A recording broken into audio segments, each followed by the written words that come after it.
কত ছেলে দেখেন না, চোখের সামনে এক ওয়াক্ত নামাজ পড়ে না, জানেও না সে সে মানুষের বাচ্চা নাকি জানোয়ার, এটাও জানে না। হাইওয়ান কিনা না মানুষ বলতে পারে না। কে পাঠাইলো, কেন পাঠাইলো, কে সৃষ্টি করলো, কেন সৃষ্টি করলো, কি জন্য আসলো, কিচ্ছু জানে না, কিছুই জানে না। লক্ষ্য উদ্দেশ্যহীন, গন্তব্যহীন এক পাগল, মাতাল, ছাগল, যা মন চায় তাই করে, যা মন চায় তাই। এটা জিন্দিগি আর কি। এ তো লক্ষ্য উদ্দেশ্যহীন জীবন, জন্তু জানোয়ারের জীবন। মুসলমান তো তাকে বলে যার সুনির্দিষ্ট গন্তব্য জানা আছে। ইমানদারের গন্তব্য জানা আছে যে আমার গন্তব্য কোথায়, আমার এটা হায়াত, এরপরে আমার মৃত্যু, কবর, এরপরে আমার হাসরের মাঠ, এরপরে আমার মিজান, হিসাব, এরপরে আমার ফুলসেরাত, এরপরে আমার জান্নাত। আমার টার্গেট জানা আছে, আমার গন্তব্য জানা আছে। আমি থামবো সেদিন, জান্নাতে যাব যেদিন। আমার টেনশন দূর হবে সেদিন, আমি জান্নাতে ঢুকবো যেদিন। ওয়াকালুল হামদুলিল্লাহিল্লাযী আযহাবা আন্নাল হাযান। কোরআনুল কারীমের মধ্যে আছে, আল্লাহ তাআলা বলেন, জান্নাতি বান্দা জান্নাতে ঢুকে বলবে, আল্লাহ আপনার প্রশংসা করছি, আজকেই আমার চিন্তা পেরেশানি জীবনের তরে শেষ হলো। আজ আমি জান্নাতে ঢুকি, এবার আমি নিশ্চিন্ত হলাম, নিশ্চিন্ত হলাম, আর কোনোদিন এই জান্নাত থেকে বের হতে হবে না। আল্লাহ তাআলা বলেন, আর কখনোই এখান থেকে বের হইতে হবে না। খালিদিনা ফিহা আবাদা, চিরস্থায়ী। চলেন বাপ, এই জন্য বললাম নিজেদের ছেলে, নিজেদের মেয়ে, নিজেরাও ইনসাফের সাথে ভাইবেন যে আপনি আখিরাত চিনেন কিনা। আপনার ছেলে মেয়েগুলো যেই জীবন পরিচালনা করতেছে, এতে কি মনে হয়, এতটুকু আন্দাজ করা উচিত যে আমার ছেলে আসলে আখিরাত চিনে কিনা, আমার ছেলের সামনে কোনো গন্তব্য আছে কিনা, নাকি এই মোবাইল, নারী, ছবি, জিনা, ব্যভিচার, মদ, জুয়া, নাচ, গান, উলঙ্গ দৃশ্য, হালাল হারামের কোনো বাজ বিচার নাই, পাক নাফাকের কোনো বাজ বিচার নাই, লজ্জা শরম হায়া কিচ্ছু নাই। যখন যা যা মন চায় খাইতেছে, হ্যাঁ, যা মন চায় তাই করতেছে। তো এই খামখেয়ালি জীবন, যখন যা মন চায় তাই, হালাল হারাম, জায়েজ না জায়েজের জীবন, যার পার্থক্য নাই। আল্লাহ তাআলা কোরআনে বলছে তার উদাহরণ হলো ফামাসালুহু কামাসালিল কালব, কুত্তার মতো। হ্যাঁ, এটা কোরআন শরীফের আয়াত। ওই জীবন কুত্তার জীবন, কুকুরের জীবন। এই জন্য আমি সবসময় এটা বুঝি, বেনামাজির জিন্দেগি কুত্তার জিন্দেগি। এই ফজরের নামাজ না পড়ে যে জানোয়ার গুলো ঘুমায় থাকে, এগুলা কুকুরের জিন্দেগি। খালাস। এই সুদখোর গুলো যে জিন্দেগি কাটায়, এগুলো কুকুরের জিন্দেগি। এই হারামখোর গুলো যে জীবন কাটায়, এটা জানোয়ারের জীবন। কোরআন শরীফের আয়াত।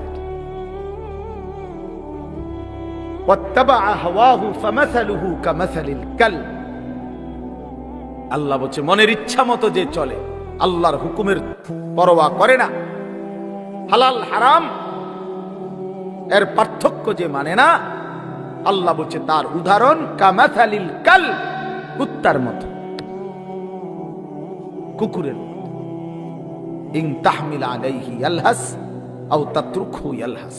আল্লাহ বলছে কুকুরের স্বভাব, দৌড়ানি দিলেও জিহ্বা লম্বা করে হাঁফায়, ছেড়ে দিল দাঁড়ায়া দাঁড়ায়া জিহ্বা লম্বা করে হাঁফায়, জিহ্বা লম্বা করে হাঁফায়, এমন করে। এ কুকুরের স্বভাব। পেলেও অতৃপ্ত, না পেলেও অতৃপ্ত, থাকলেও অশান্তি, না থাকলেও অশান্তি। কারণ হারাম করছে, নাফরমান যে, আল্লাহর অবাধ্য যে, পাক নাফাক, হালাল হারাম যার কাছে সুদ আর ব্যবসা একই রকম মনে হয়, সে কি মানুষ নাকি? যার কাছে আপন বউ পরের মহিলা সমান মনে হয়, নিজের বউও দেখে, মানুষের বেডিও দেখে, তো তার কাছে কি কোনো হালাল হারামের পার্থক্য আছে কি? তো সে জানোয়ার না তো জানোয়ার কি? সে জানোয়ার না তো জানোয়ারটা কে? তাই বলে, ইনসাফের কথা বলে, নাহলে বিচারে কর কি কয়। এজন্য এটা সবসময় মনে রাখবেন, জওয়ান হন আর বুড়া হন, আমি হই আর আপনি হন, হালাল হারামের পার্থক্য যার মধ্যে নাই, কুকুরের মধ্যে কোনো হালাল হারামের পার্থক্য নেই, কুকুরের মধ্যে পাক নাফাকের কিছু নেই, কারণ যেহেতু সে জানোয়ার। কিন্তু মানুষ যে ইনসান, তার সৃষ্টিগত সত্তার মধ্যে হালাল হারামের অনুভূতি থাকতে হবে। মুসলমান তাকেই বলবে যার মধ্যে জায়েজ না জায়েজের পার্থক্য আছে, হালাল হারামের অনুভূতি আছে, পাক নাফাকের অনুভূতি আছে। কোরআনুল কারীমে আল্লাহ তাআলা এটা বলছেন। এজন্য নবীজি বলছেন, আল হালালু বাইয়িন ওয়াল হারামু বাইয়িন। যেটা হালাল এটা স্পষ্ট, যেটা হারাম এটাও স্পষ্ট। নবীজি বলেন, আমি অন্ধকারে রেখে যাই নাই উম্মতকে, একটা সেকেন্ডের জন্য আমি আমার উম্মতকে আড়ালে রেখে যাই নাই, সবকিছু আমি স্পষ্ট বলেছি। হালাল গুলোও পরিষ্কার করে দিছি, হারাম যা তাও স্পষ্ট করে দিয়েছি। 24 ঘন্টার যাবতীয় কর্মকাণ্ড আমি আল্লাহ স্পষ্ট করে দিয়েছি। ওই দেখেন, ওই অপদার্থ ছেলেটার দিকে দেখেন, এক নজরে মোবাইলের দিকে তাকায় রয়েছে, কারে বলে কি ওয়াজ করে এর কোনো খবর। এটা ধরে রাখছে মোবাইল, এক নজর একদিকে খালা। এবার ওয়াজ হয়, কারে বলে কি বলে, আমার এত কিছু দরকার কি, আমি আর আমার মোবাইল। এই জিন্দেগি, এই ছেলে পেলেদের আকসারের জীবন এটা। 24 ঘন্টা পৃথিবীতে তার একটাই জিনিস, সেটা হলো একটা মোবাইল। এটাই তার মা, এটাই তার বাবা, এটাই তার আত্মীয়, এটাই তার স্বজন। মোবাইলেই হাসে, মোবাইলেই কাঁদে, মোবাইলেই আবেগ, মোবাইলেই অনুভূতি, সব কিছু জীবনের মোবাইলটার উপর। কোত্থেকে আসলো, কে বানাইলো, কে সৃষ্টি করলো, কেন পাঠাইলো, কে আমারে বানাইলো, আমি কোত্থেকে আসলাম, কেন রাত হয়, কেন দিন হয়, আমার কোনো দায়িত্ব আছে কিনা আমার আল্লাহর পক্ষ থেকে, কিচ্ছুর কোনো সামান্যতম বুঝ বুদ্ধি আকল দিমাগ কিচ্ছু না। 365 দিন, এক বছরে কোনো দিন নামাজ পড়ে না, তারও কিছু মনে পড়ে না, কেউ তারে মনে করাইও দেয় না। কই তার বাপ কেডা, তার মা কে, কেউ একটু বলেও না যে কিরে বাপ, তুমি যে এক ওয়াক্ত নামাজ পড়ো না, তুমি মুসলমানের বাচ্চা হইলা কেন, তুমি মানুষের বাচ্চা হইলা কেন? তার মা একটাবার বলে না, মা এ কেমন, সন্তানই কেমন। আমার খুব আফসোস লাগে, এটা খুব আফসোস লাগে। মাঝে মাঝে মনটা চায় যে কি আসলে কি মুসলমান হইল কেমন, বাপে কেমন, সন্তানই কেমন, মাই কেমন, মেয়েটাই কেমন। কেউ পর্দা করে না, মাও বেপর্দা, মেয়েও বেপর্দা। বাপ ফুজি ছেলে মেয়ে সবাই মিলে টেলিভিশন চায়, একসাথে নাচ গান নর্তকের ছবি নাটক সিনেমা দেখতেছে। ছি ছি ছি ছি, কত নিকৃষ্ট মুসলমান, কত বেশরম বেহায়া নির্লজ্জ হইলে এত বড় বেশরম হইতে পারে। আত্মমর্যাদা, আত্মসম্মান, লজ্জা যদি এক বিন্দু থাকতো, তাইলে তো বাবা জিজ্ঞেস করতো যে কিরে বাপ, তুই মুসলমানের ঘরে জন্ম নিয়া এক ওয়াক্ত নামাজ পড়ে না, তুই কেমনে রে আমি মুসলমানের সন্তান হইলি? তুই মুসলমানের ঘরে সন্তান হইলি কেমন? আরে এইটা তো আগে বোঝাপড়া করার বিষয় ছিল। তোর বিদেশ, তোর চাকরি, তোর দাখিল, তোর এসএসসি বেড়া, এডি বাদ দে বেড়া, থো বেড়া, এডি পরের কথা বেড়া। আগে তোর তুই মুসলমানের বাচ্চা কিনা আগে এটা বল বেটা। তোর নামাজের বোঝাপড়া কর আগে বেটা। কিসের তোর বিদেশ, আবার কিসের তোর দেশ? তোর চাকরি দিয়ে আমি করব কি? তোর ব্যবসা দিয়ে আমি করব কি? তোর উপার্জন খাইয়া আমি করব কি বেটা? তুই তো হারাম কর, তো নাফরমান। এতটুকু যদি বিবেক বাবার না থাকে, সেটা কেমন বাবা? এ কেমন অভিভাবক? এ কেমন মুসলমান মা বাবা যাদের হৃদয়ে এই কথা আসলো না? আপনার তো উচিত ছিল আগে এই বুঝাপড়া করা। আগে ছেলের সাথে এই বুঝাপড়া করেন।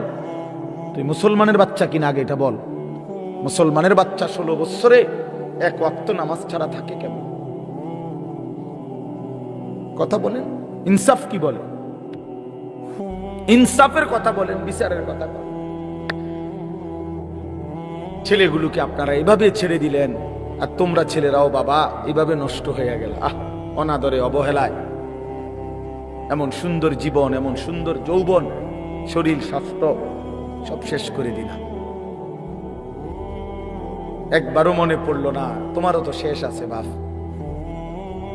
রাত যেমন ভোর হয়, দিন যেমন রাত হয়, তোমারও হায়াতও একদিন শেষ হয়। প্রতি ঘন্টা, মিনিট, সেকেন্ড যায় মানে তোমার হায়াত যায়, আমার হায়াত যায়, ঠিক না? তো আল্লাহ আমাদেরকে বুঝ দান করেন। এজন্য বাপ আমরা ভাবা উচিত, আমাদের এটা ফিকির করা উচিত। এ ছোটরাও, বড়রাও, মাঝ বয়সীরাও, এত লাগাম ছাড়া মানুষ হয় না। মুসলমানের জীবন এত বড়, জন্তু জানোয়ারের মতো হওয়ার কথা না বাবা। হ্যাঁ, গুনাহ হইতে পারে, গুনাহ আমারও আছে, আপনাদেরও আছে, গুনাহ হইতে পারে, হবে। সেটা হলো হুচট খাওয়া। মানে চলার পথে আমি 10 কিলো পথ হাঁটলাম, আমি 30 কিলো পথ গেছি এক জায়গা থেকে আরেক জায়গায়। তো এই চলার পথে হয়তো একবার আধবার পড়ে যাইতে পারি, পিছলা খাইতে পারি, ঠিক আছে, এটা হইতে পারে। কিন্তু আমি বুঝি 30 কিলোমিটার একেবারেই পড়ে রইলাম, পিছলা খাইয়া রইলাম। তাহলে ভুল আমার হইতে পারে, গুনাহ আমার হইতে পারে। আমার 6 মাসে কোনোদিন নামাজ ছুটে যাইতে পারে। আমি জীবন চলার পথে কখনো কাউকে রাগ করতে পারি, গালি দিয়া লাইতে পারি। এটা তো হওয়া স্বাভাবিক, হইতে পারে। কিন্তু লাগাতার প্রতিদিন একরকম, এটা মুসলমান? কথা বুঝছেন কিনা আমার? আপনি বুঝি এখানে প্রত্যেকদিন মিশা কথা কইবেন, আপনি বুঝি প্রতিদিন সুদ খাইবেন, আপনি বুঝি প্রত্যেক দিন ওজনে কম দিবেন, এটা বুঝি মুসলমান? আপনি বুঝি একদিনও নামাজ পড়তেন না, আপনি বুঝি 365 দিনে কোনোদিন ফজরের নামাজ পড়তেন না, এটা মুসলমান? তো এটা তো হুচট খাওয়া না, এটা তো গাদ্দারি, এটা তো ইচ্ছা করে ঠান্ডা মাথায় ধীরে সুস্থে ভেবে চিনতে আল্লাহর সাথে গাদ্দারি করতেছে, আল্লাহরে বুড়া আঙ্গুল দেখাইতেছে যে দেখো কইলা কেন সেজদা দিতাম, দিতাম না, চাই কিতা করতাম। আল্লাহ বলবে অসুবিধা নাই বান্দা, বাতে না খাও, আর তো বেশি কিছু না, দুগা খানাই তো খাও, আর গুম যাও, খানা তো কুত্তাও খায়। তবে মনে রাখো কবরে আইসো একটা লাথি দাও আমু ফেরেশতারে দিয়া, একটা লাথি, এক লাথিতে বুঝবা আমার নাফরমানির শাস্তি কি। কাল্লা সাউফা তা'লামুন সুম্মা কাল্লা সাউফা তা'লামুন। আল্লাহ বলে বান্দা কবরে আইসো, আমি বুঝায় দেব আমার নাফরমানির শাস্তিটা কি। ফেরেশতা 2 কান বরাবর, আল্লাহর নবী বলছেন নাফরমানের কবরে ফেরেশতা ফায়াদরিবু দারবাতান বাইনা উযুনাইহি, 2টা কান বরাবর ঘাড়ের মধ্যে প্রত্যেকটা আঘাত করবে লোহার হাতুড়ি দিয়ে। ফায়াসিহু সাইহাতান, নাফরমান কবরে এত জোরে চিৎকার করবে, ইয়াসমাউহা মান ইয়ালিহি ইল্লা সাকালাইন। আল্লাহর নবী বলেন মানুষ এবং জিন ব্যতীত আল্লাহর সব সৃষ্টি ওই বেঈমানের কবরের চিৎকার শুনতে পাবে, এমন জোরে চিৎকার দিবে, একটা একটা আঘাত। এভাবেই চলবে কিয়ামত পর্যন্ত, এভাবেই চলবে কিয়ামত পর্যন্ত।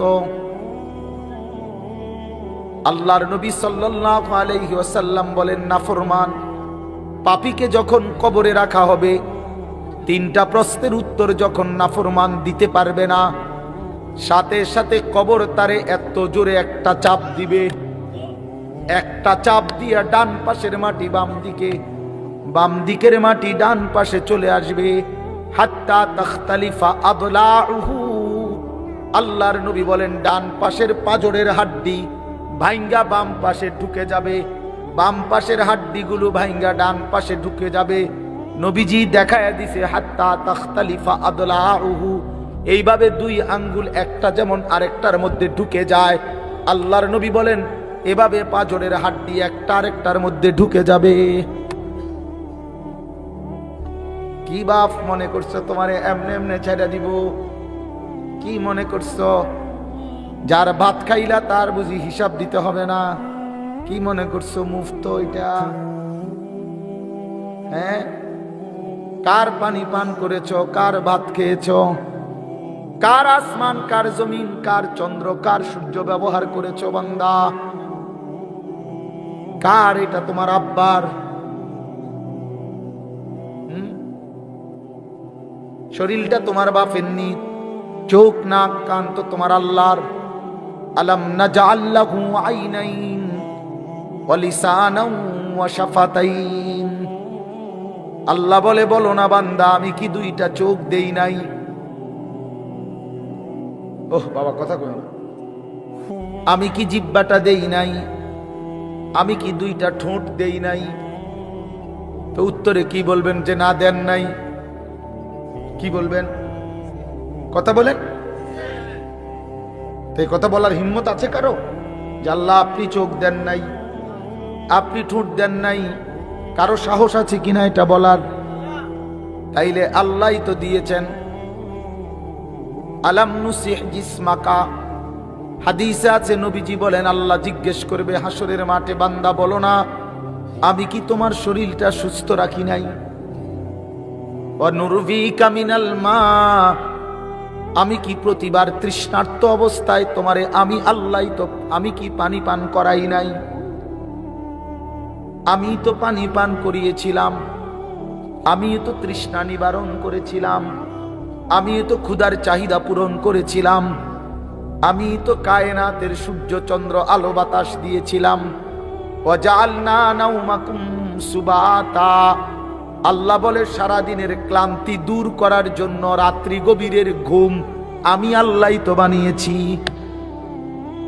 ওয়াজআলনাল লাইলা লিবাসা, অন্ধকার কালো চাদর দিয়ে ঢেকে পৃথিবীটাকে অন্ধকারাচ্ছন্ন করে দিয়েছি আমি আল্লাহই তোমার ঘুমের উপযুক্ত পরিবেশের জন্য। আবার দিনের বেলা আলোকিত করে দিয়েছি তোমার উপার্জনের সুবিধার জন্য। রাতে তুমি ঘুমাইবার জন্য অন্ধকার করে দিয়েছি, দিনে তুমি রোজগার করবা এই জন্য আলোকিত করে দিয়েছি। সুবহানাল্লাহ। ওয়াজআলনান নাহারা মাআশা, উপার্জনের জন্য দিন বানিয়েছি, ঘুমাইবার জন্য রাত বানিয়েছি। ওয়াজআলনা সিরাজাও ওয়াহাজা, একটা উজ্জ্বল সূর্য আমি আল্লাহই বানিয়েছি। ওয়ানজালনা মিনাল মুসিরাতি মাআন সাজ্জাজা, জমাট বাঁধা মেঘ থেকে আমি আল্লাহ অঝোর ধারায় বৃষ্টি নামিয়েছি। এই জমিনটাকে সিক্ত নরম করেছি, ছোট্ট ছোট্ট ছিদ্র বানিয়েছি। তোমার অনাদরে ফেলে দেওয়া দানা আমি আল্লাহ কুদরতি স্বয়ংক্রিয় মেশিন দিয়ে আমি আল্লাহ জমিনের নিচে আমি নিয়ে এসেছি। কয়দিন পরে আবার আমি আল্লাহ সেই ছোট্ট দানা থেকে নতুন গাছ বের করে দিয়েছি। লিনুখরিজা বিহি হাব্বান ওয়া নাবাতা, তাহলে রিজিকের ব্যবস্থা আমি করলাম, ঘুমের ব্যবস্থা আমি করলাম, উপার্জনের পরিবেশ আমি করে দিলাম, শরীর স্বাস্থ্য জীবন যৌবন আমি দিলাম, আমি কেন সেজদা পেলাম না? আল্লাহ যদি বলে বান্দা আমি কি অপরাধ করলাম, আমি তোমারে এত কিছু দিয়ে আমি কি অন্যায়টা করলাম, যেই অপরাধের কারণে তুমি আমারে সেজদা দিলা না?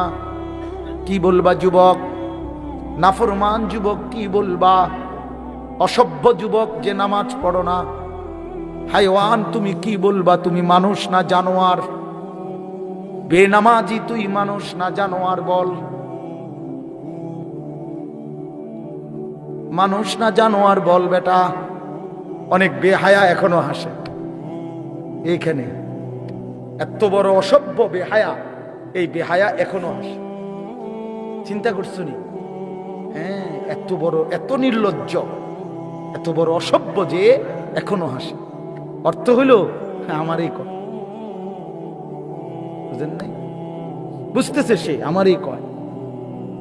আহ আহ আমার মনে হয় কুকুর রে কইলে কুকুর মাথা নামাইলে। আহা, আমাদের সন্তানদের হালাত কত নাজুক, চিন্তা করে দেখে। মুসলিম সমাজে বসবাস করে, বাপ মুসলমান, মা মুসলমান, চারিদিকে মসজিদ, চারিদিকে মাদ্রাসা, কত দাড়িওয়ালা, টুপিওয়ালা, পাঞ্জাবিওয়ালা। প্রতিদিন মসজিদের মিনারা থেকে উচ্চ কণ্ঠে মাইকের হর্ন দিয়ে আজান হইতেছে। এত বেশি মাইক, হর্ন, মসজিদ, মাদ্রাসার পরিবেশের মাঝখানে থাইকাও এটা কত বড় গাদ্দার, কত বড় গাদ্দারা নাফরমান।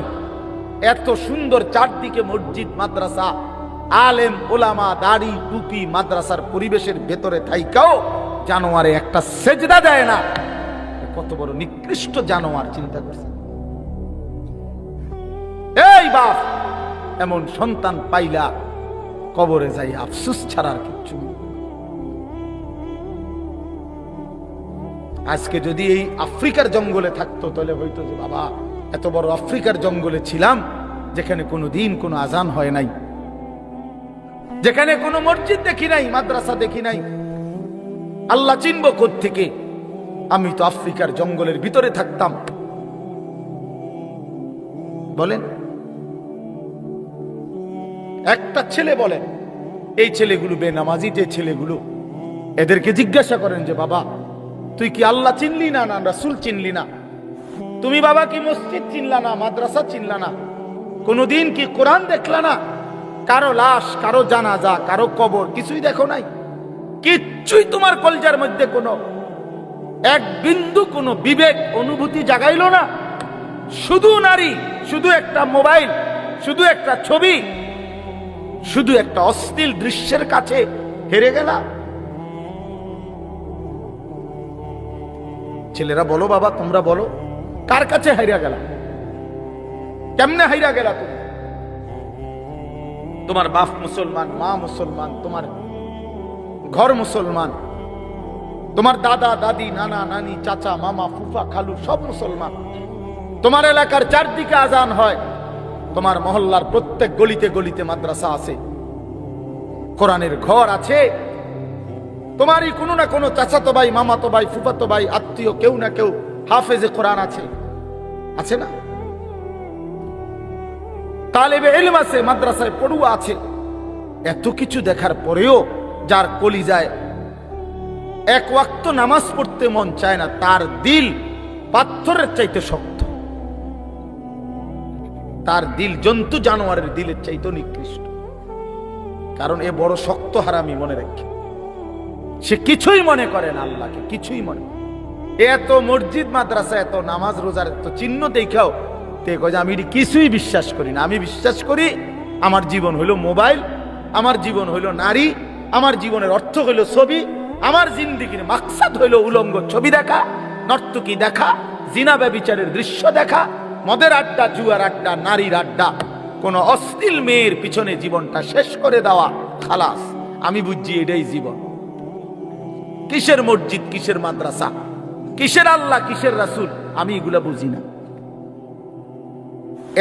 এতটা উল্টে গেল কেন? এত বড় লানত হলো কেন? বলেন বাবা, অতএব আপনাদের কাছে অনুরোধ করলাম, আপনারা আপনাদের বিবেককে নিয়ে ভাবেন। তোমরা ছেলেরাও বাবা রাগ হইও না, বুঝতে শিখো বাবা। কে ফিরাবে তোমাদেরকে? কে ফিরাবে? কে ফিরাবে? কে ফিরাবে বাপ? তোমরা কি কোনোদিন মরবা না? আজ যদি মৃত্যু হয়, এই বেনামাজি জিন্দিগি নিয়ে কেমনে কবরে যাইবা? ঠিক বা কেমনে? এই নাফরমানের জিন্দিগি নিয়ে কেমনে ঠিকবা? এই জন্য আমরা প্রত্যেকেই প্রস্তুতি নেই। যদি ভাবতে শিখি, বুঝি, সামান্য অনুভূতি জাগে, তাহলে এই অনুভূতিটাকে কাজে লাগাবার একটা বড় সুযোগ। পিছনের গুনাহ মাফ করে নতুন করে নিজেকে আল্লাহর ইবাদত, ঈমান, আমলের দ্বারা সজ্জিত করার একটা শ্রেষ্ঠতম সিজন, মৌসুম আসতেছে। সেটা হলো মাহে রমজান। মাহে রমজান বড় বেশি সুযোগ আসতেছে। আল্লাহ যদি দয়া করে হায়াত দেয়, তো পিছনের সব গুনাহ মাফ করিয়ে নতুন সাজে নিজেকে সজ্জিত করার, আখিরাতের রঙে রঙিন করার, জান্নাতের রঙে নিজেকে গড়ে তোলার এক শ্রেষ্ঠতম মাস মাহে রমজান। রমজান মানে অন্য কিছু, রমজান মানে ভিন্ন কিছু। রমজান মাসে মানে নিজেকে বদলানোর মাস। রমজান মানে নিজেকে পরিবর্তনের মাস। রমজান মানে নিজেকে আখিরাতের রঙে রঙিন করার মাস। রমজান মানে আল্লাহ তাআলার মহব্বতে, রাসূলুল্লাহ সাল্লাল্লাহু আলাইহি ওয়াসাল্লামের মহব্বতে ডুবে যাওয়ার মাস। এটা আমাদের সামনে। আল্লাহ আমাদের জন্য রমজানের হায়াত ভিক্ষা দান করেন। আল্লাহ যেন আমাদের সকলকে রমজান পর্যন্ত পৌঁছিয়ে দেন। এই আয়াত দেখেন, আল্লাহ তাআলা বলছেন, ইয়া আইয়ুহাল্লাযীনা আমানু, হে ঈমানদারগণ, কুতিবা আলাইকুমুস সিয়াম, তোমাদের উপরে রোজা ফরজ করা হলো, কামা কুতিবা আলাল্লাযীনা মিন ক্বাবলিকুম, যেমনটা ফরজ করা হয়েছিল তোমাদের পূর্ববর্তীগণের উপর, মানে পূর্বের ঈমানদার উম্মতদের উপর। কেন ফরজ করা হলো রোজা? উদ্দেশ্য কি? আমি আল্লাহর, লাআল্লাকুম তাত্তাকুন, যেন তোমরা মুত্তাকি হতে পারো। মুত্তাকি হইতে পারো, আল্লাহ ভীরু হইতে পারো। আর মুত্তাকি হলে কি লাভ হবে? উইদ্দাত লিল মুত্তাকিন, আল্লাহ বলে জান্নাত বানানোই হয়েছে মুত্তাকিদের জন্য। মুত্তাকি হবে তো জান্নাতি হবে, জান্নাতি হবে। এই আয়াতটার অল্প একটু কথা, আমি এই আয়াতটাই পড়ছি, সূরা বাকারার 183 নম্বর আয়াত, দ্বিতীয় পারা, দ্বিতীয় সূরা। এটার উপর আর একটু কথা বললে আমার কথা শেষ। আমরা আমাদের যদি পরিবর্তন চাই, পরিবর্তনের সুযোগ মাহে রমজান। আমরা যদি আখিরাত সাজাইতে চাই, আমাদের জন্য শ্রেষ্ঠ সুযোগ মাহে রমজান। আমরা যদি ঘুরে দাঁড়াইতে চাই, আমাদের জন্য শ্রেষ্ঠ সুযোগ মাহে রমজান। মাহে রমজান, আল্লাহ নাফরমানির এই জিন্দিগি আমি ছেড়ে দেব, আপনার রঙে রঙিন হব, তাইলে শ্রেষ্ঠতম সুযোগ মাহে রমজান। মাহে রমজানের মধ্যে অসম্ভব শক্তি আছে, মাহে রমজানের মধ্যে অসম্ভব পাওয়ার আছে। আল্লাহ বলছে, রমজানে বান্দা আইসো আমার কাছে, রাত দিন 24 ঘন্টা আমি আল্লাহ জাহান্নাম থেকে মুক্তি দিতে থাকবো। ওতাকাউ মিনান নার, জাহান্নাম থেকে মুক্তি দেব, সারা রাত মুক্তি দেব, সারা দিন মুক্তি দেব। রমজানের প্রতি ঘন্টা, প্রতি মিনিট, প্রতি সেকেন্ড হীরা মণি মুক্তা জহরতের চাইতেও কোটি গুণ বেশি দাম, কোটি গুণ বেশি দাম। আল্লাহ তাআলা সেই মহিমান্বিত রমজান আমাদের সামনে আনতেছেন। আর মাত্র 18-19 দিনও বাকি নাই। এই অল্প কয়টা দিন বাবা, আমাদের উচিত রমজানের জন্য অধীর আগ্রহে, মহব্বতের সাথে আল্লাহর কাছে হায়াত ভিক্ষা চাওয়া, যে আল্লাহ এত কাছে আইনা মৃত্যু দিয়েন না, কবরে নিয়েন না, আর কয়টা দিন হায়াত দেন, রমজান পর্যন্ত পৌঁছিয়ে দেন। আল্লাহুম্মা বারিক লানা ফি রাজাব ওয়া শাবান ওয়া বাল্লিগনা রমাদান। আল্লাহ তাআলা বলেন, ইয়া আইয়ুহাল্লাযীনা আমানু। দেখেন, এই একটি আয়াতে আল্লাহ 4টা কথা বলছে। একটা হলো, হে ঈমানদারগণ। 2 নাম্বার হলো, তোমাদের উপরে রোজা ফরজ করা হলো। 3 নাম্বার হলো, যেমনটা ফরজ করা হয়েছিল পূর্ববর্তীদের উপরে। 4 নাম্বার হলো যেন তোমরা মুত্তাকি হতে পারো। কয়টা কথা হলো? এই 4টা কথার আমি 4টা আলগা সংক্ষিপ্ত একটু ব্যাখ্যা বলি। 1 নাম্বার হলো, হে ঈমানদারগণ, এটা আল্লাহ আমাদেরকে ডাক দিয়েছেন। তাফসীরের মধ্যে আছে আদম আলাইহিস সালাম থেকে নিয়ে আমাদের নবী পর্যন্ত, ইতিপূর্বে আমাদের নবীর আগে যত নবী পৃথিবীতে আল্লাহ পাঠাইছেন, ওই নবীদের উপরে যারা ঈমান আনছিল, ওই নবীদের আমলে তাদের কাউকে কোনোদিন আল্লাহ তাআলা এই শব্দ দিয়ে হে ঈমানদারগণ, ইয়া আইয়ুহাল্লাযীনা আমানু বলে ডাক দেন নাই। আগে সর্বপ্রথম আমাদের নবী, আখিরি নবী, আল্লাহর বন্ধু, আমাদের নবীর ভালোবাসায় আল্লাহ তাআলা বলছে, বন্ধু, বিগত কোন নবীর ঈমানদার উম্মতকে আমি যেই শব্দে ডাকি নাই, এই প্রথম আপনার ভালোবাসায় আপনার ঈমানদার উম্মতকে আমি ইয়া আইয়ুহাল্লাযীনা আমানু এই নতুন শব্দে ডাক দিলাম। হে ঈমানদারগণ, হে ঈমানদার, তোমরা আমার।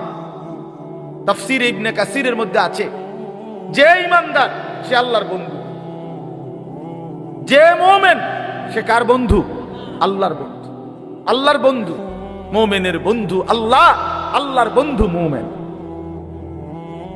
আল্লাহর বন্ধু মুমিন। এই জন্য তাফসীরে লিখছে, হে ঈমানদারগণ, এই কথার আরেকটা তরজমা এটা, হে আমার বন্ধুগণ।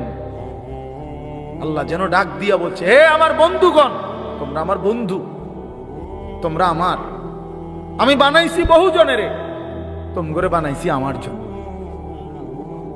আমার জন্য। তোমরা আমার, তোমরা আমারে মেনে নিয়েছ, তোমরা আমার কালেমা পড়েছ, তোমরা আমার রাসূলকে মেনে নিয়েছ, অতএব তোমরা আমার। তোমাদের কালেমা লা ইলাহা ইল্লাল্লাহ মুহাম্মাদুর রাসূলুল্লাহ, এটা আমি গ্রহণ করলাম, গ্রহণ করে আমি নিলাম, এই জন্যই আমি তোমাদেরকে ডাক দিলাম। তুমি বলছো আমি এনে ভর্তি অমুক।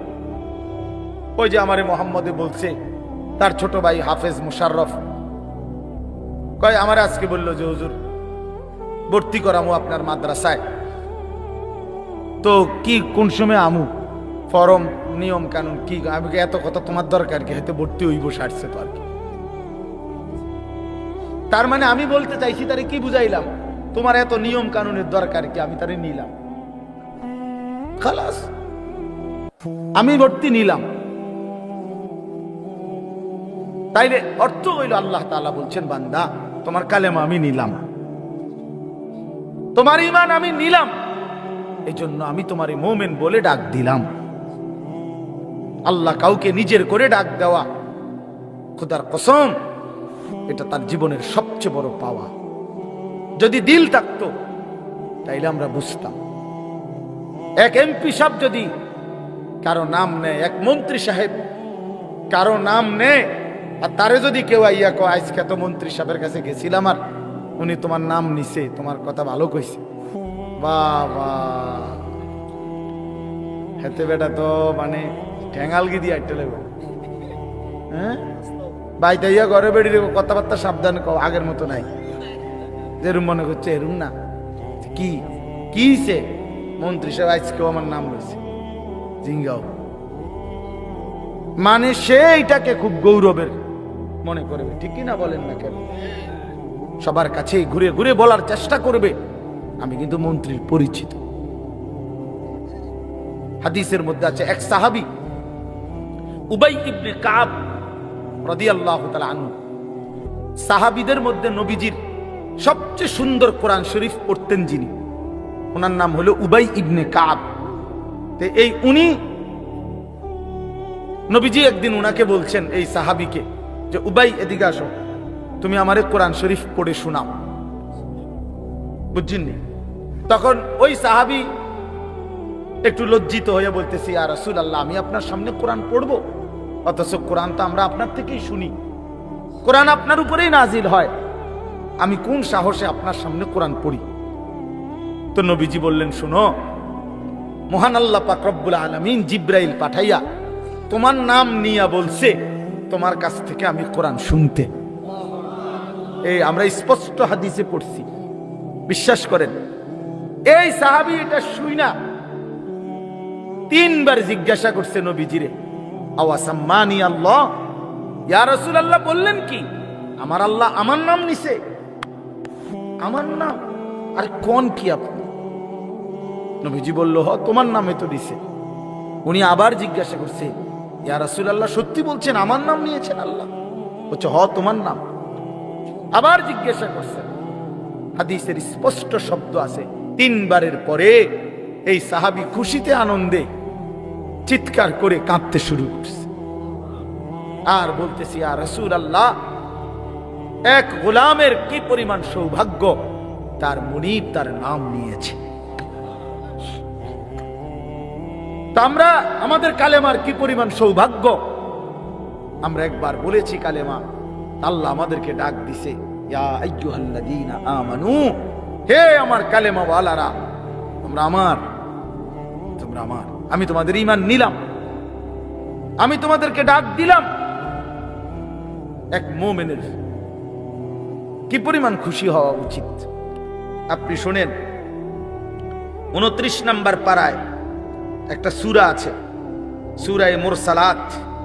এই যে এর আগে একটা সূরা আছে, সূরা দাহর, কোরআনুল কারীমের 76 নম্বর সূরা, 2 পৃষ্ঠাওয়ালা ছোট সূরা। এই সূরাটার মধ্যে জান্নাতের বর্ণনা সবচেয়ে সুন্দর, মানে জান্নাতের বর্ণনা হৃদয় কারা এই সূরাতে আছে। এই সূরাটা যেদিন নবীজির উপরে নাজিল হয়েছে, সেদিন নবীজির সামনে একজন কালো রঙের সাহাবী বসা ছিলেন। ওয়া ইনদাহু রাজুলুন আসওয়াদ, কালো একজন রঙের সাহাবী বসা ছিল, উনি বসা ছিলেন। এই সময় এই সূরাটা নাজিল হয়েছে, নবীজি উনাগরে শুনাইছে সূরাটা। তো এই সূরার মধ্যে জান্নাতের এমন হৃদয়গ্রাহী বর্ণনা। এই সাহাবীটা সামনে যিনি বসা কালো রঙের সহজ সরল সাহাবী, উনি এই সূরা এটা শুইনা জান্নাতের আশায় খুশিতে একটা চিৎকার দিছে। এক চিৎকারে হাদিসে আছে উনি ওইখানেই ইন্তেকাল করছে, এখানে। তখন আল্লাহর নবী বলেন, ওয়াল্লাহি লাকাদ আখরাজা নাফসা সাহিবিকুমুশ শাওকু ইলাল জান্নাহ। নবী বলেন, আল্লাহর কসম, জান্নাতের প্রবল আকাঙ্ক্ষায় তোমাদের বন্ধু জীবন দিয়ে দিল। নিকাল যায় দম তেরে কদমোं के नीचे, यही दिल की हसरत, यही दिल की आरज़ू है। এটা উর্দু শের আর কি। অর্থ হলো, হে প্রিয়তম, তোমার পায়ের নিচে জীবন দিলাম, জান দিয়ে দিলাম।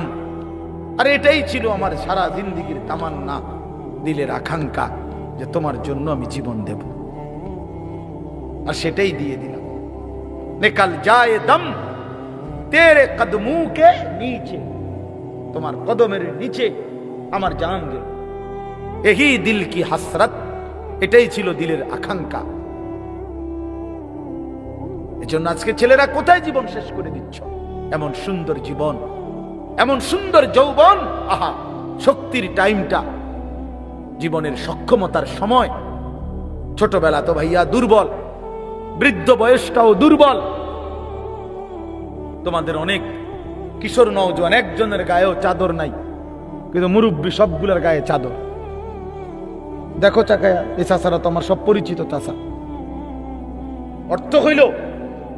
অর্থ হইল এই বৃদ্ধের এই দুর্বলতা তাকে চাদর গায়ে দিতে বাধ্য করেছে। তার শরীরে শীতের অনুভূতিটা বেশি, ঠিক কিনা বলেন? কিন্তু তোমরা নওজোয়ান, তোমাদের অধিকাংশ কারো গায়ে চাদর নেই। তোমরা দেখো ভাইয়া, আমার গায়ে কোনো চাদরই নাই। তাইলে বুঝাইতে চাইলাম, এই শক্তির সময় যৌবন। যুবক চাইলে পাহাড় কাইটা সমান করতে পারবে, যুবক চাইলে সাগর নদী মাটি দিয়ে ভরাট করে দিতে পারে। একটা এলাকার যুবক ছেলেরা যদি চায়, সবার হাতে হাতে মদের বোতল পৌঁছাই দিতে পারবে। একটা সমাজের ছেলেরা যদি চায়, সবার হাতে হাতে নামাজের মুসল্লাও তুলে দিতে পারে। অতএব ছেলেরা, তোমরা যারা যুবক আয়োজন করছো, আমি তোমাদের উৎসাহ দেই, একটু আগাও, এখানে থাইমা যাইও না। একটা মাহফিল করছি, এক ফোটলা বিরিয়ানি খাওয়াই দিছি, খালাস না বন্ধু, একটু আগাও। তোমরা আবার বসো, যে কয়জনে মাহফিলের আয়োজন করছো তোমরা আবার বসো, যে আমরা কেমনে একটু ভালো হইতে পারি। আটটু চরিত্রবান হইতে পারি, আমরা কেমনে নিজেরা নামাজ ধরতে পারি। একটু যদি হিম্মত করো যুবক, ইনশাআল্লাহ ভালো হবে।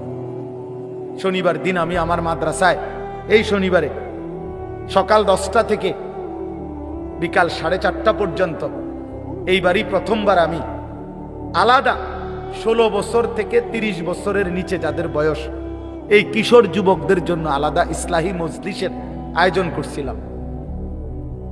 আমার শায়েখ আল্লামা মুফতি মুশতাকুর নবী সাহেব বয়ান করছেন, আল্লামা মুফতি আমজাদ হুসাইন সাহেব বয়ান করছেন, হযরত মাওলানা মুফতি ইউসুফ বিন ইকবাল বয়ান করছেন, আমাদের কুমিল্লা ক্যান্টনমেন্টের বড় একজন শিশু বিশেষজ্ঞ ডাক্তার মিজানুর রহমান উনি বয়ান করছেন, আমি নিজে কিছু কথা বলছি। প্রায় 600 ছেলে এন্ট্রিভুক্ত আসছে, এখানে উপস্থিত হয়েছে 600। সন্দ্বীপে, চট্টগ্রামে আমরা প্রতি বছর সন্দ্বীপ যাই, সেখানে 4টা-5টা ছেলে ফজরের নামাজের জন্য, তারা বন্ধু কলেজের ছেলে, 4-5 জন ছেলে মাত্র। ওরা একদিন সিদ্ধান্ত নিছিল, ওরা সবসময় ফজরের নামাজ পড়তো, তো ওরা একদিন সিদ্ধান্ত নিছে যে ফজরের পরে তারা সন্দ্বীপ তো সাগরের পারে, তো সাগরের পারে হাঁটতো তারা। তো তারা একদিন সিদ্ধান্ত নিছিল আজ থেকে 1 বছর আগে যে আমরা সকালবেলা না হাইটা চলো আমরা বন্ধুদেরকে ফজরের জন্য জাগাই, ফজরের ক্যাম্পেইন করি, ফজরের জন্য গণসংযোগ করি। এই 4-5 জন ছেলে উদ্যোগ নিয়ে শুরু করছে। ঠিক 1 বছরের মেহনতে এই গত নভেম্বর, 24 সালের নভেম্বরে আমি গেছি মাহফিলে, ওইখানে তারা আমার লিস্টেড, ফজরের পরে আমি তাদের জন্য আলাদা বয়ান করছি, তাদের আলাদা মাহফিল হয়েছে ফজরের পরে। মানে রাতে আমি যেই প্যান্ডেলে ওয়াজ করছি ওই প্যান্ডেলটা তারা সকালের জন্য আবার ভাড়া নিছে। বুঝেন না এই কথা? আমি ওখানে ছিলাম, আর ওখানে রাত্রে আসা যায় না, ওইটা সন্দ্বীপে স্পিড বোট দিয়ে আইতে যাইতে হয়, তো রাইতে আওয়ানোর সিস্টেম নেই, থাকতে হয়। এই জন্য ফজরের পরে আবার বয়ান করছি 1.5 ঘন্টা। তো ওরা, আমি বললাম এত ভোরে ছেলেরা আইবনি, কয় হুজুর আসবেন ইনশাআল্লাহ, আপনি দেখেন। তারা আমারে দেখাইছে কাগজে কলমে লিস্টেড করা, প্রায় 4,500 ছেলে এখন ফজরের নামাজ জামাতে পড়ে। যুবক চাইলে কি না পারে, যুবক চাইলে ভাঙতে পারে, যুবক চাইলে গড়তে পারে, যুবক চাইলে বুলডোজার দিয়ে সমান করে লাইতে পারে, সমান করে ফেলতে। আবার সেই ভাঙার উপরে যুবক চাইলে গড়তেও পারে। আল্লাহ তাআলা নওজোয়ানের শরীরে অসম্ভব হিম্মত দান করছে, অসম্ভব হিম্মত। এই জন্য বাপ, আমি যুবক যারা তাদেরকে উৎসাহিত করলাম। মহান আল্লাহ পাক রব্বুল আলামিন আমাদেরকে বলছেন, আমি তোমাদের ঈমানদার, ঈমান নিলাম, আমি ঈমান দিছি বান্দা। আমি গত বছর যখন তাবলীগের সফরে ছিলাম দিনাজপুর জেলায়, গত বছর আগস্ট মাসে 72 বছর বয়স্ক একজন হিন্দু লোককে কালেমার দাওয়াত দিছিলাম। ওনার 2 ছেলে মুসলমান, ওনারে আমি 2.5 ঘন্টা কালেমার দাওয়াত দিছি। আমরা 3 জন আলেম মিলে কত অনুনয় বিনয় করছি, কাকুতি মিনতি করছি, কাঁদছি, চোখের পানি ফেলছি। একটা বার চাচা কালেমা পড়েন, আপনার ছেলে মুসলমান, ছেলের বউ মুসলমান, আপনার নাতি নাতনি সব মুসলমান, আপনি এখনো বসে আছেন কেন? আহা, এই 72 বছর হয়ে গেছে। বুড়া মিয়া কয়, আমি ওটা বলবো না, বলে নাই। আমি আমার সাথীদের কাছে, আমার 26 জন সাথী নিয়ে চিল্লায় গেছি, 16 জন আলেম, এক চিল্লা সফরে 950 মানুষ আল্লাহর রাস্তায় বের হয়েছে চিল্লার জন্য। আলহামদুলিল্লাহ, আল্লাহই করাইছে। তো বলতেছিলাম, আমি সাথীদের কাছে এসে বলছিলাম যে দেখেন, 72 বছর বয়স হয়ে গেছে, এক আল্লাহর বান্দা, তার জবান দিয়া কোনোদিন তার মালিকের নামটা বের হয়। আর আমারে আপনারে আল্লাহ তাআলা কত বড় তৌফিক দিছে যে আমরা কত 1000 বার, 1,00,000 বার কালেমা লা ইলাহা ইল্লাল্লাহ মুহাম্মাদুর রাসূলুল্লাহ, এটা যে আমরা পড়তে পারি, পড়তে পারছি, এই সৌভাগ্যের কৃতজ্ঞতা কি? এটা যদি আল্লাহ আমগো জবান দিয়ে কোনোদিন না বলাই তো, কথা বলে না বাপ, এই ছেলেরা মিয়া, এই আব্বা যারা নামাজ পড়ো না, আরে না ফরমান, তুই যদি হিন্দুর ঘরে জন্ম নিতি, তুই যদি ইহুদির ঘরে জন্ম নিতি, তুই যদি খ্রিস্টানের ঘরে জন্ম নিতি, বেটা কি হতো জীবন? যদি কোনোদিন কালেমার আহ্বান না শুনতা। তুমি তো মুসলমানের ঘরে জন্ম নিয়া এভাবে ইমানকে ফেলে দিলা, মুসলমানের ঘরে জন্ম নিয়ে এভাবে নামাজকে প্রত্যাখ্যান করলা। ছি ছি ছি, তোমারে দেখে তো হিন্দুও হাসবে, তোমারে দেখে তো ইহুদিও হাসবে, তোমারে দেখে তো খ্রিস্টানও হাসবে, যে দেখছো হয় নাকি শ্রেষ্ঠ জাতি, ওদের ধর্ম নাকি শ্রেষ্ঠ ধর্ম, ওদের ধর্ম কোরআন নাকি শ্রেষ্ঠ কিতাব, ওদের শ্রেষ্ঠ ধর্ম ওদেরই পছন্দ হয় না, ওদের শ্রেষ্ঠ কিতাব ওরাই পড়তে পারে না। তো এটা কিসের শ্রেষ্ঠ? কথা বলেন না। তাহলে আমি তো আমার ধর্মের অপমান, কথা বলেন না, আমি আমার ধর্মের অপমান না, আমি আমার কোরআনের অপমান। এজন্য তোমরা যারা বেনামাজি ছেলে, তোমরা ধর্মের অপমান। তোমাদের যাদের চুল বেঈমানের মতো, তোমরা মুসলমান ধর্মের অপমান। তোমরা, তোমাদের কারণে আমার ধর্ম লজ্জিত, তোমাদের কারণে ধর্ম বেইজ্জতি হয়েছে। তোমরা ইসলামকে অপমানিত করলা, আল্লাহকে অপমানিত করলা, আমার নবীর শ্রেষ্ঠতম 23 বছরের আদর্শকে তোমরা অপমানিত করলা।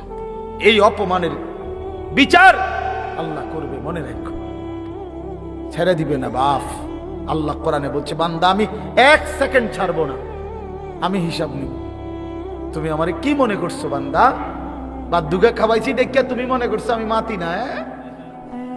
হ্যাঁ, কিটা মনে করছো? এ পেশাব পায়খানার ভাত তুমি মনে করছো? আমি কিছুই বলবো না, কিছুই বলবো না। তুমি জানো না ফেরাউনকে শোয়াইছে কে?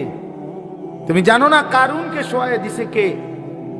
তুমি জানো না নমরুদ সাদ্দাতকে নিশ্চিহ্ন করে দিয়েছে কে? তুমি শোনো নাই? তুমি আন্দাজ করো নাই আমি আল্লাহ কেমন?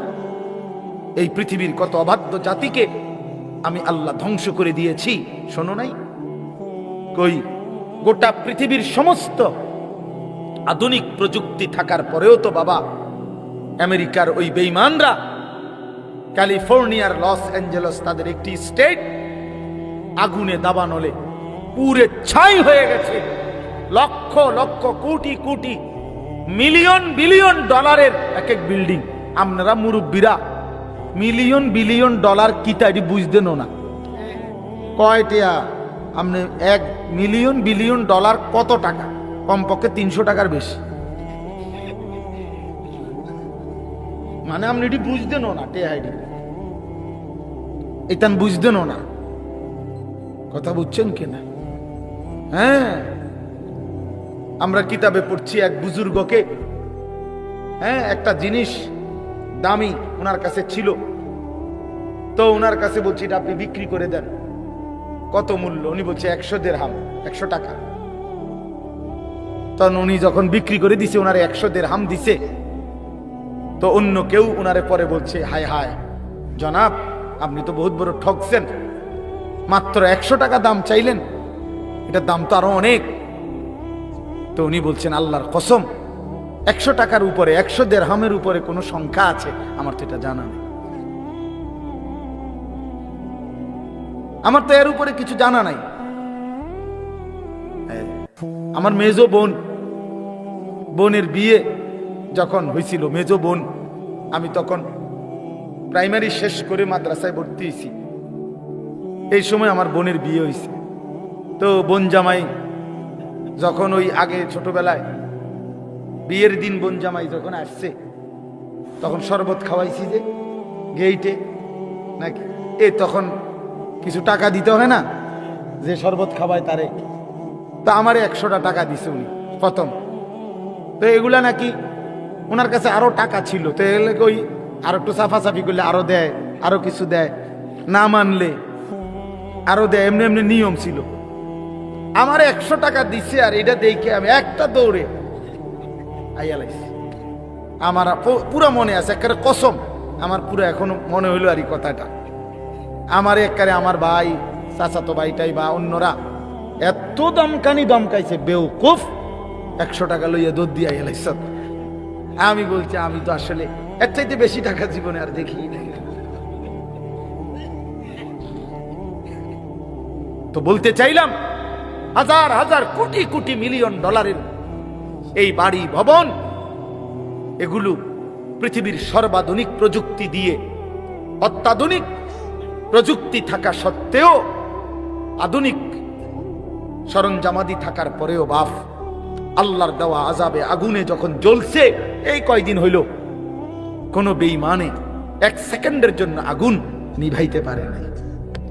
14,000 ফায়ার সার্ভিস কর্মী একসাথে আপনার পানি দিছে, আরো বাড়ে, আগুন আরো বাড়ছে। তার মানে বোঝা গেল বাবা, পৃথিবীর কারো শক্তি মূলত কোনো শক্তি না, আল্লাহর শক্তির সামনে, আল্লাহর ফয়সালার সামনে। আল্লাহ যদি ভালো রাখে তাইলেই ভালো থাকা। হ্যাঁ, আপনার টাকা তো আছে 1000 কোটি টাকা, কিন্তু আপনার ফেডে অসুখ, আপনি টেহা দিয়ে কিনবেন। আপনার টাকা তো আছে লক্ষ কোটি টাকা, কিন্তু আপনার তো ডায়াবেটিস, আপনি কিনবেন টাকা দিয়ে কি করবেন? আপনি 7,000 ধন হইলেও কি লাভ হবে আপনার? এই জন্য আমি অনুরোধ করছি, আমরা মুমিন, আল্লাহ আমাদেরকে বলছে এটাই কথা, তোমাদের উপরে আমি রোজা ফরজ করলাম, তোমরা আমার হুকুম মানো, তোমরা আমারে মানো বান্দা। রোজা মানে বিরত থাকা, সিয়াম মানে বিরত থাকা, তার মানে গুনাহ থেকে বাঁচো, হালাল বস্তু থেকে বাঁচো। আমি তোমাদেরকে হারাম তো হারামই, হারাম থেকে আবার ফিরাবো কেন? হারাম থেকে তো ফিরতে সারা বছরের জন্যই বলে দিছি। তো আমি রমজান মাসে তোমাদের 3টি হালাল খাবার হালাল ছিল, পানি হালাল ছিল, হালাল স্ত্রী হালাল ছিল। আমি রমজানের 30টা দিন, একটা মাসে তোমাদের জন্য খাদ্য, পানি, স্ত্রী, এই 3টা জিনিস হালাল বস্তু আমি হারাম করে দিলাম। যেন আমি বুঝাইতে চাইলাম যে দেখো, আমি আল্লাহ যেখানে হালালটাও হারাম করে দিলাম, সেখানে হারামটার প্রতি আমি আল্লাহর কি পরিমাণ ঘৃণা। যেখানে হালালটাই ছেড়ে দিতে বললাম, সেখানে হারামটা ধরে রাখার কোন সুযোগ আছে? অতএব মিথ্যা, চুরি, ডাকাতি, জিনা, ব্যভিচার, মদ, জুয়া, নাচ গান, সুদ, ঘুষ, মা বোনদের বেপর্দা জিন্দেগি ছেড়ে দেন, ছেড়ে দেন। একজন বুঝলে একজনই, কোনো অসুবিধা নাই, আমার কোনো আফসোস নাই। আমি সব সময় ফেরিওয়ালার মতো আমি বুঝি, একজনই শুনুক, একজনই যদি ভাবে আলহামদুলিল্লাহ, সংখ্যা দিয়ে আমি কি করব? বুঝেন না? 10 কোটি মানুষ আমারে মনে করেন আলগি দিছে, তো কি এটা আমার খবর রাজাব মা। বাংলাদেশের একেবারে মনে করেন 50 লাখ লোক আমার চিনে, তো কি এতে আমার কবর রাজাব মা। তো আর কি, পরিচিতি, অপরিচিতি, জনপ্রিয়তা, এগুলো কোনো বিষয় না, এগুলো কোনো মুখ্য বিষয় নয়। বিষয় হলো আল্লাহর কাছে গ্রহণ হওয়া, আখিরাতের মুক্তি পাওয়া, জাহান্নাম থেকে মুক্তি পাওয়া। অতএব আজকে এতটুকুই মূল কথা। আমরা প্রত্যেকেই এটা ভাবি, আমরা মুমিন।